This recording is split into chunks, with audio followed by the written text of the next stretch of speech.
Our lives are the sum of our choices. سلام، به موویسوا خوش اومد. And we cannot escape the past. درسته که مدتی از اکران میشن ایمپاسیبل 7 میگذره، اما همیشه دیدن اتفاقات پشت صحنه این فیلم ها جذابه. توی این ویدیو میخوایم مروری داشته باشیم به اتفاقات پشت صحنه و بدلکاری های این فیلم محبوب پرطرفدار. اما قبل از اینکه ادامه بدیم سابسکرایب کنید و زنگوله رو فشار بدین تا از جدیدترین ویدیوهامون باخبر بشین. پریدن از صخره، پرواز یا حتی مبارزه روی قطار در حال حرکت، تام کروز ثابت کرده که هیچ مأموریتی براش غیر ممکن نیست. تام کروز سخت‌ترین و خطرناک‌ترین بدلکاری ها رو برای فیلم میشن ایمپاسیبل دد رکنینگ انجام داده. صخره نوردی، پریدن از یه ساختمون روی یه ساختمون دیگه، پرواز با هلیکوپتر. تقریبا کاری وجود نداره که تام کروز از پسش برنیاد. بدلکاری‌های تام کروز باعث میشه تا هر فیلمی که توش حضور داره رو چند برابر بهتر کنه. تام انقدر توی کارش مهارت داره که اونو در سطح بدلکار حرفه‌ای قرار میده. کارهایی که در طول سالها فعالیتش یاد گرفته باعث شده تا بدلکاری‌های فوق‌العاده‌ای رو توی قسمت هفتم میشن ایمپاسیبل به نمایش بذاره. We came to Rome to shoot a chase scene, something with a lot more ambition and unpredictability that we haven't had in previous chases. اولین بدلکاری تام که توی این ویدیو بهش میپردازیم تعقیب و گریز در رومه. این یه تعقیب و گریز معمولی با ماشین نیست و خود تام رانندگی ماشین رو به عهده داره. We'll be screaming through the streets of Rome, motorcycles, cars.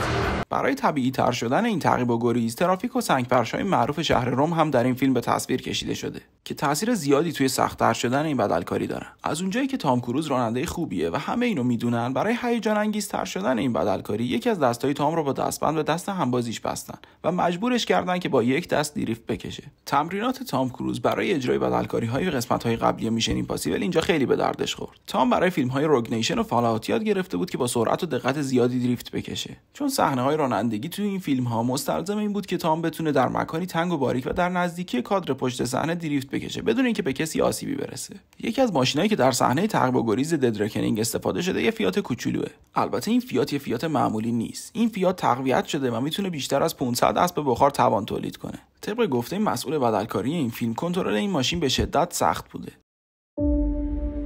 When we started talking about this movie in terms of a sense of adventure, an action sequence on a train was something we'd always wanted to do.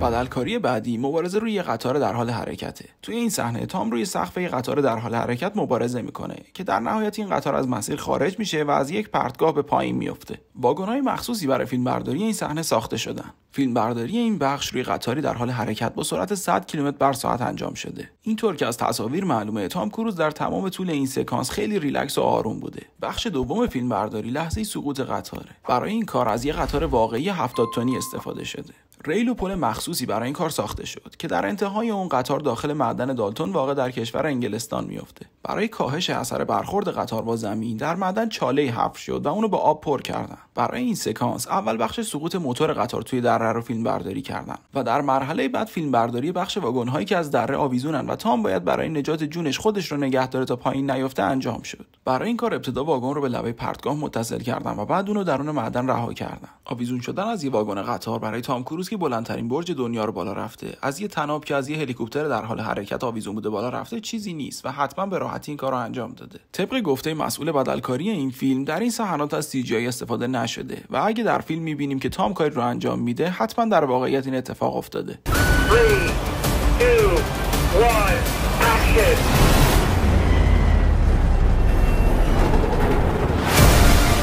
ممنون که تا اینجای ویدیو همراهمون بودین. اگه از این ویدیو خوشتون اومده لایک کنید و به پیشرفتمون کمک کنید. This is far and away the most dangerous thing we've ever attempted. We've been working on this for years.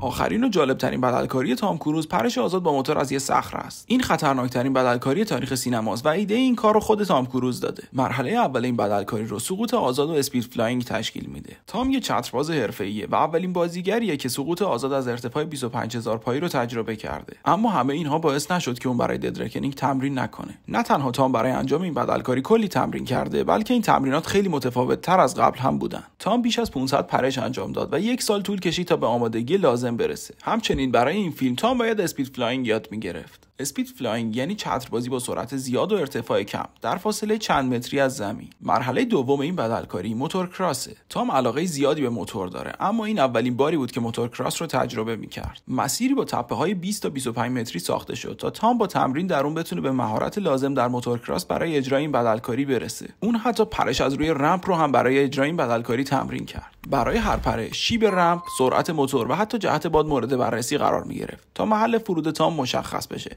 و بتونن دوربینا رو توی بهترین موقعیت قرار بدن و تصاویر خوبی رو ثبت کنن. بعد از 13000 پرش تمرینی، تیم به نروژ میره، جایی که رمپ واقعی قرار داره و قرار بدلکاری اونجا انجام بشه. برای اینکه این بدلکاری به درستی انجام بشه، همه جزئیات باید به دقت بررسی می‌شدن و چیزی از قلم نمی‌افتاد. مسیر باید بی‌نقص ساخته می‌شد. موتور هیچ اشکال و ایرادی نداشت و وسط کار خراب نمی‌شد. و از همه مهمتر، موتور نباید به تام گیر می‌کرد یا موقع پرش بهش برخورد می‌کرد. قبل از اینکه تام با موتور این پرش رو انجام بده، چند باری از هلیکوپتر این کار رو امتحان می‌کنه. این کار باعث میشه تا با آب و هوای اونجا بیشتر آشنا بشه و زمانبندی مناسب برای باز کردن چترش رو پیدا کنه تا از بروز حادثه جلوگیری بشه. در نهایت زمان اجرای بدلکاری فرا میرسه. با اینکه همه چیز به درستی انجام شد، تام این پرش رو 6 بار در یک روز تکرار میکنه. به نظر شما بدلکاری خطرناک بعدی تام چه کاری میتونه باشه؟ بهمون در قسمت کامنت بگین.